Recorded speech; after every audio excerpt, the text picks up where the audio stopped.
ചികിത്സിക്കാൻ അറിയാത്ത തരികിട ആശുപത്രി കാണണമിവിടം രോഗാലയം. കത്രികയില്ലാതെ ബോധം കെടുത്താതെ ഓപ്പറേഷൻ നടത്താറുണ്ടിവിടെ. രോഗികൾ പ്രാണൻ കൊണ്ടോടാറുണ്ടിവിടെ. ബെഡുകളില്ലാതെ തലയിണയില്ലാതെ തറയിൽ കിടത്താറുണ്ടിവിടെ. രോഗിയെ മൂട്ട കടിക്കാറുണ്ടിവിടെ. മരുന്നുകളില്ലാത്ത ചികിത്സിക്കാൻ അറിയാത്ത തരികിട ആശുപത്രി. അയ്യോ കഷ്ടം ഇവിടം രോഗാലയം. ഓ എന്തൊരു ബഹളമാ ഇവിടെ. ഇതെന്താ കയ്യില്? ഓ ഇതോ, ഇത് കേക്ക്. ഇന്നെന്താ ഗോപാലേട്ടന്റെ ബർത്ത്ഡേ ആണോ? അയ്യോ എന്റെ ബർത്ത്ഡേ ഒന്നുമല്ല. ഈ ഹോസ്പിറ്റലിന്റെ ചരിത്രത്തിൽ ആദ്യമായിട്ട് വാടക ഗർഭപാത്രത്തിൽ കൂടെ ഒരു കുഞ്ഞു ജനിക്കാൻ പോവുകയാ. അതിന്റെ ആഘോഷത്തിന് വേണ്ടിയാണ് ഇത്. ഡോക്ടർ പുറത്തു വന്നാൽ നമുക്ക് ഇത് അകത്താക്കാം. സക്സസ്.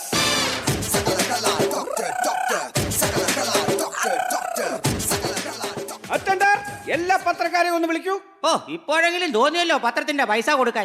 എടോ അതിനല്ല, ഈ സന്തോഷ വാർത്ത എല്ലാ പത്രക്കാരും ഒന്ന് അറിഞ്ഞോട്ടെന്ന്. അപ്പൊ ടി വിക്കാരെ അറിയിക്കണ്ടേ? വേണ്ട, അവര് പത്രം വായിക്കുമ്പോ അറിഞ്ഞോളും.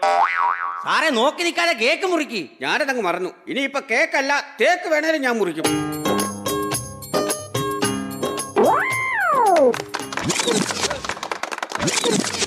സാറിതെന്തോ കാണിക്കുന്നത്? മുറിച്ചാൽ ഉടനെ എനിക്ക് സ്റ്റിച്ച് ഇടണം. അതെന്റെ ഒരു ശീലമായി പോയി.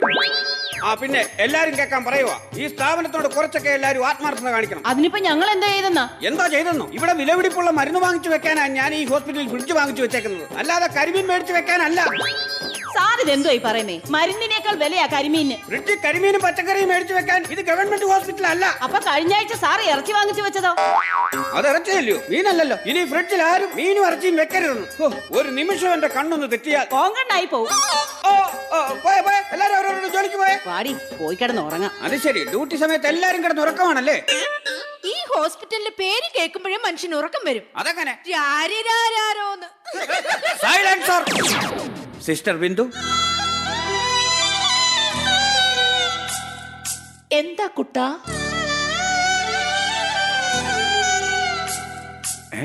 കുട്ടനോ? ബിന്ദു ഒന്നിവിടെ വരൂ. ഡോക്ടർ ഇന്ന് വലിയ സന്തോഷത്തിലാണല്ലോ. സിസ്റ്റർ, നമ്മുടെ ഹോസ്പിറ്റലിന്റെ ചരിത്രത്തിൽ ആദ്യമായിട്ടാണ് വാടക ഗർഭപാത്രത്തിലൂടെ ഒരു കുഞ്ഞ് ജനിച്ചത്. ഡോക്ടർ, നമുക്ക് റൗണ്ട്സിന് പോണ്ടേ? പോയേക്കാം. പാർക്കിലാണോ അതോ ബീച്ചിലാണോ? പാർക്കിലും ബീച്ചിലോ? നീ അല്ലയോ പറഞ്ഞത് നമുക്ക് കറങ്ങാൻ പോകാവുന്ന? അയ്യോ അതല്ല, പിന്നെ വാർഡിൽ റൗണ്ട്സിന് പോകുന്ന കാര്യം പറഞ്ഞത്. സിസ്റ്റർ ബിന്ദു ഇങ്ങ് അടുത്ത് വരൂ. എന്താ ഡോക്ടർ? എന്താന്നോ, ആ 5-ാം വാർഡിൽ കിടന്ന ശേഖരന് ഓക്സിജൻ കൊടുക്കാൻ പറഞ്ഞിട്ട് കൊടുത്തായിരുന്നു. എന്നിട്ടാണോ ചരട് പൊട്ടിയ പട്ടം പോലെ അവൻ ആ 5-ാം വാർഡിൽ പറന്ന് നടക്കുന്നത്? എന്നാ ഓക്സിജന് പകരം ഹൈഡ്രജൻ ആയിരിക്കും അവള് കൊടുത്തത്. കുറ്റി മാറിപ്പോയി ഡോക്ടർ. അയ്യോ, ഇതൊക്കെ എവിടുന്ന് കുറ്റിയും പറിച്ചോണ്ട് വന്നിരിക്കുന്നു? കുറ്റി അടിച്ചവൻ എല്ലാം കൂടി ഇവിടെ നിൽക്കാതെ അവനെ പോയി പിടിച്ചോണ്ട് വരാൻ. എനിക്ക് വയ്യ പറന്ന് നടന്ന് ചികിത്സിക്കാൻ. ഡോക്ടർ, 15 ദിവസം മുമ്പ് അച്ഛനെയും കൊണ്ട് ഞാൻ ഡോക്ടറെ കാണാൻ വന്നിരുന്നു. അതിന്? അല്ല, അന്ന് ഡോക്ടർ പറഞ്ഞായിരുന്നു 15 ദിവസം കഴിഞ്ഞ് വന്ന് വിവരം പറയണമെന്ന്. ഇപ്പൊ എന്താ പുതിയ വിവരം? നാളെ അച്ഛന്റെ സഞ്ചയനമാ. അവിടെ വരെ വന്ന് ചടങ്ങി പങ്കെടുത്തിട്ട് പോണം കേട്ടോ. ഞാനെന്തിനാ അങ്ങോട്ട് വരുന്നത്? ഇഡ്ഡലി സാമ്പാറും തിന്നാൻ. മഹാഭാവി, കൊന്നാ പാവം തിന്നാ തീരുവെന്നാ. ഇയാളെന്തോടെ ഇവിടെ വന്നിരിക്കുന്നു? ഭാര്യ പ്രസവത്തിന് കയറ്റി ഡോക്ടർ. അല്ല, മുഖത്ത് വല്ലാത്തൊരു ക്ഷീണം. എന്ത് പറ്റി? 3-4 ദിവസമായിട്ടിരുന്ന് ഉറക്കം ഉടക്കിയല്ലേ സാറേ? ആ, കടിഞ്ഞൂലാണോ? അല്ല, ഇത് പൂണൂല. അതെ, സുലോചനയുടെ ഭർത്താവ് വിഷ്ണു ആരാണെന്ന്? ഞാനാ വിഷ്ണു എംബ്രാന്തിരിന്നാ. വിഷ്ണു എംബ്രോയിഡറി ആയാലും ഡബിൾ സ്റ്റിച്ച് ആയാലും ഇവിടെ വായി നോക്കി ഇരിക്കാതെ എവിടെയെങ്കിലും പോയി ബില്ലടയ്ക്കാനുള്ള കാശ് ഒപ്പിച്ചോണ്ട് വരാൻ അകത്തൊന്ന് പെണ്ണുമുള്ള പറഞ്ഞു.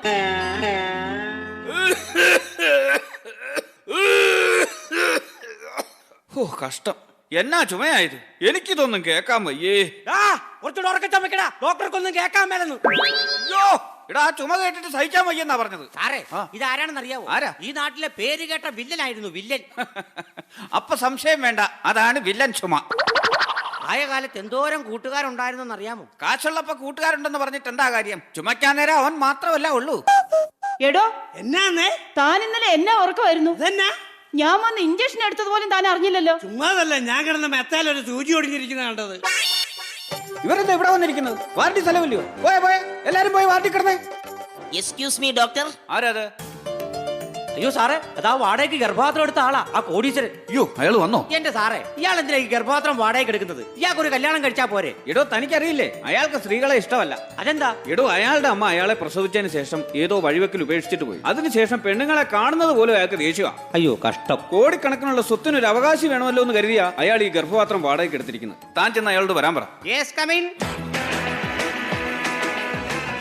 Hello Shankardas. Yes. Congratulation. Thank you. താങ്കളുടെ ആഗ്രഹപ്രകാരം വിവാഹം കഴിക്കാതെ തന്നെ നിങ്ങളൊരു അച്ഛനായിരിക്കുന്നു. ആൺകുട്ടി. ആണോ?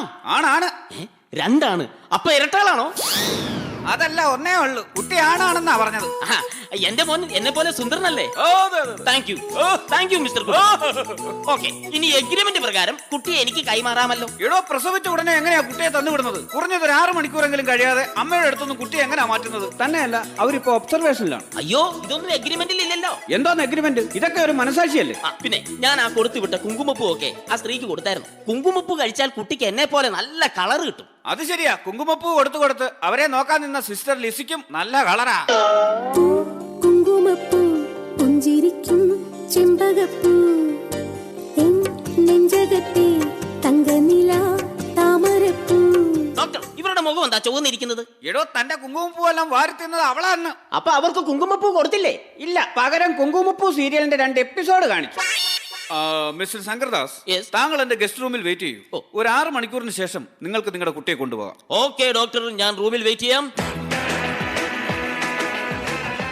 ഡോക്ടർ എന്തിയെ? പുള്ളി തിയേറ്ററില്ല. ഈ രോഗികളൊക്കെ ഇങ്ങനെ വന്ന് നിൽക്കുമ്പോഴാണോ അങ്ങനെ സിനിമയ്ക്ക് പോകുന്നത്? എടോ ഡോക്ടർ ഓപ്പറേഷൻ തിയേറ്ററിലാണെന്ന്. നീ വരേക്ക് വരണ്ടടാ. ഡോക്ടർ ആരാത്? ഞാനങ്ങ് വരട്ടെ. അല്ല, ഞാനങ്ങ് വരാം. ഡോക്ടർ സാറേ, പൊന്നു ഡോക്ടർ സാറേ, എന്റെ രോഗമൊന്നു കേൾക്കണേ ആദ്യം തന്നെ. കയ്യിലെ കുഴലും നെഞ്ചിൽ വെച്ചൻ രോഗമൊന്നു നോക്കണേ ഫീസില്ലാതെ. ആയിരിക്കൂ. ആ കൂടുതലിരുത്തണ്ട. ചീട്ടെടുത്തോ? ചീട്ടെടുക്കാൻ ഞാൻ തത്തമ്മയോ? എടോ ചീട്ടെടുത്തോന്ന്. ഈ പേപ്പറാണോ? അത് തന്നെ. അയ്യോ, ആ കുഴപ്പമായില്ലോ. എന്നെ പറ്റി? എടോ തനിക്ക് ഷുഗർ തീരെ ഇല്ല. അയ്യോ, ഷുഗർ 40 അടിച്ചു നോക്കട്ടെ. നോക്ക്. എന്റെ ഡോക്ടറെ, എന്താടോ ഇത് ഷുഗർ 40 എന്നല്ല, പിന്നെ ഷുക്കൂർ 40 വയസ്സെന്നാ. തന്റെ പിടലിക്ക് തന്നെ പറ്റിയതാ? കുത്തിപ്പഴുത്തതാ. എടോ ഈ കാലിന്റെ കൈയുടെ നഖത്തിനിടയ്ക്കല്ലേ സാധാരണ കുത്തിപ്പഴുക്കാറ്? പിടലിക്ക് എങ്ങനെയാണോ കുത്തിപ്പഴുക്കുന്നത്? ഒരുത്തൻ കത്തിക്ക് കുത്തിയതാ, അത് പഴുത്തതാന്നാ പറഞ്ഞത്. അതുകൊണ്ടാണോ എന്നറിയില്ല, തലയ്ക്ക് ഭയങ്കര പെരുപ്പാ. തലയ്ക്ക് പെരുപ്പുണ്ടല്ലേ? ഉണ്ട്. ഛർദിക്കാൻ വരുന്നുണ്ടോ? ഓ, ഞാൻ വരുന്നില്ല. ഡോക്ടർ പോയി ഛർദിക്ക്, ഞാൻ വന്ന് പുറം തിരുമ്മി തരാം. എടോ എനിക്കല്ല, തനിക്ക് ഛർദിക്കാൻ വരുന്നുണ്ടോന്നാ ചോദിച്ചത്. അത് പോട്ടെ, അലർജി വല്ലതും ഉണ്ടോ? അറിയത്തില്ല. എന്നാ ഞാനൊരു പെൻസിലിന് എഴുതി തരാം. അതെന്നാ പേന തെളിയത്തില്ലേ? അയ്യോ, അറ്റൻഡർ, ഇവനെ ആ ഡ്രസ്സിംഗ് റൂമിൽ കൊണ്ടുപോയി പച്ചക്ക് സ്റ്റിച്ചിട്. എടോ അറ്റൻഡർ.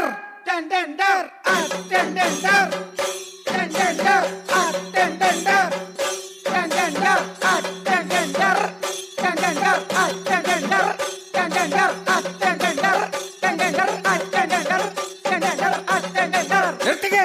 എന്നാ ഇത് ശിങ്കാരി വേളോ? എന്നാ നമുക്കൊരു ട്രൂപ്പ് ഇട്ടാലോ? താൻ ട്രൂപ്പ് ഇടാതെ പോയി ട്രിപ്പ് ഇടോ. സ്റ്റിച്ച് ചെയ്ത് കഴിഞ്ഞപ്പോ നല്ല ദാഹം ഉണ്ടല്ലേ? ഓ, ഇത് ദാഹിച്ചിട്ടല്ല. പിന്നെന്തിനാ വെള്ളം കുടിക്കുന്നേ? സ്റ്റിച്ച് ചെയ്ത ഭാഗത്ത് വല്ല ചോർച്ച ഉണ്ടോ എന്ന് നോക്കിയതാ. ഇറങ്ങി പോടാ പുറത്ത്.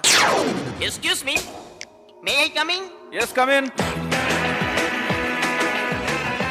ഡോക്ടർ, എന്റെ മകൻ സുഖമായിട്ടിരിക്കുന്നു. അമ്മയും കുഞ്ഞും സുഖമായിട്ടിരിക്കുന്നു.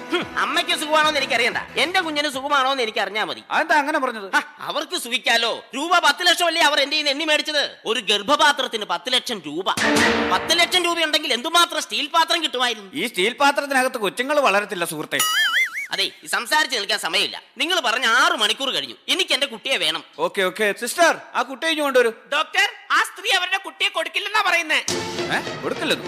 നിങ്ങൾ എന്ത് വർത്താനം ഈ പറയുന്നത്? എന്റെ 10 ലക്ഷം രൂപ എണ്ണി മേടിച്ചതിന്റെ എഗ്രിമെന്റ് പേപ്പർ എന്തെങ്കിലുണ്ട്? അതൊക്കെ ഉണ്ട്, ഞാൻ സമ്മതിച്ചു. സിസ്റ്റർ അവരെയും കൊണ്ടുവരൂ. ഇല്ല ഇല്ല, ഞാൻ തരില്ല. ഞാൻ എന്റെ കുഞ്ഞിനെ തരില്ല. എന്ത് പറഞ്ഞാലും ഞാൻ എന്റെ കുഞ്ഞിനെ തരില്ല. എന്നെ വർത്താനം ഈ പറയുന്നത്? എന്റെ കുഞ്ഞിനെ എനിക്ക് തരാമെന്ന് പറഞ്ഞിട്ടില്ല നിങ്ങൾ എന്റെ 10 ലക്ഷം രൂപ എണ്ണി മേടിച്ചത്? നിങ്ങളുടെ പൈസ ഞാൻ എങ്ങനെ വേണമെങ്കിലും തരാം. എന്റെ കുഞ്ഞ് ഇല്ല ഇല്ല, ഞാൻ ഈ കുഞ്ഞിനെ തരില്ല. അതിന് നിങ്ങളുടെ മാത്രം കുട്ടിയല്ല, ഇത് എന്റെ കൂടെ കുട്ടിയാ. നിർത്ത്. കുട്ടിക്ക് ആരുടെ കൂടെയാണോ പോകാൻ താല്പര്യം അവരുടെ പൊയ്ക്കോട്ടെ. ഞാൻ എന്ത് വർത്താനോട് ഈ പറയുന്നത്? ഇപ്പൊ ഉണ്ടായ കുട്ടി എങ്ങനെയാണ് തീരുമാനം എടുക്കുന്നത്? നിങ്ങൾ എന്നെ ഇങ്ങനെ ഇട്ട് പ്രാന്തി പിടിപ്പിച്ചാൽ ഞാൻ എന്നാ ചെയ്യും? നമുക്ക് സമാധാനമായിട്ട് ഒരു തീരുമാനം എടുക്കാം. ഡോക്ടർ, എനിക്ക് എന്റെ കുട്ടിയെ കിട്ടണം. എന്റെ കയ്യിലുള്ള കാശ് മുഴുവനും ഞാൻ തരാം. തന്റെ കാശ് കൊണ്ട് പുഴുകത്തിട്ടും മനുഷ്യനെ സമാധാനം കെടുത്താനായിട്ട്. സമാധാനം പറഞ്ഞിട്ട് കാര്യമില്ല. ഇവിടെ സമാധാനക്കാരുണ്ടാക്കിയത് ആ സ്ത്രീയാണ്. ഞാൻ അവരോടൊന്ന് സംസാരിച്ച് നോക്കട്ടെ. അയ്യോ അയ്യോ ഡോക്ടറെ, ഡോക്ടറെ എന്റെ കുഞ്ഞിനെ കൊടുക്കില്ലേ ഡോക്ടറെ. ഒരു പെറ്റമ്മയുടെ വേദന നിങ്ങൾക്ക് മനസ്സിലാവത്തില്ല. ഗർഭപാത്രത്തിന് ലക്ഷങ്ങൾ വിലയിടുന്ന നിങ്ങൾക്ക് മാതൃസ്നേഹത്തിന്റെ വില അറിയില്ല. എല്ലാം കഴിഞ്ഞിട്ട് ഇപ്പം മെസ്സേജ് പറയുവാണോ? എടോ, തന്റെ മകന്റെ സുഖവും സന്തോഷവും അല്ലേ തനിക്ക് വലുത്? അതാണ് വലുത്. എങ്കിൽ ആ കുട്ടി അമ്മയുടെ കൂടെ വളരുന്നതിൽ എന്താണ് തെറ്റ്? അപ്പൊ എന്റെ കാശ്? എടോ, കാശ് കൊടുത്താൽ സ്നേഹം കിട്ടത്തില്ല. ആ സ്ത്രീ പറഞ്ഞതുപോലെ ലോകത്തിലെ ഏറ്റവും വലിയ സ്നേഹം മാതൃസ്നേഹമാണ്. അപ്പൊ ഡോക്ടർ പറഞ്ഞു വരുന്നത് ലോകത്തിലെ ഏറ്റവും വലിയ സ്നേഹം മാതൃസ്നേഹമാണെന്നാണോ? സംശയം എന്താ? തനിക്കെന്താടോ ഒരു പുച്ഛം? അങ്ങനെയാണെങ്കിൽ പിന്നെ എന്തിനാ ഡോക്ടറെ എന്റെ അമ്മ എന്നെ ഈ പെരുവഴിയിൽ ഉപേക്ഷിച്ചിട്ട് പോയത്? ഭൂമിയിൽ വന്നവതാരമെടുക്കാൻ എനിക്കന്നു പാതിമെയ്യായ പിതാവിനോ, പിന്നതിൽ പാതിമെയ്യായ മാതാവിനോ, പിന്നെയും 10 മാസം ചുമന്നെന്നെ ഞാനാക്കിയ ഗർഭപാത്രത്തിനോ നന്ദി ആരോടു ഞാൻ ചൊല്ലേണ്ടു?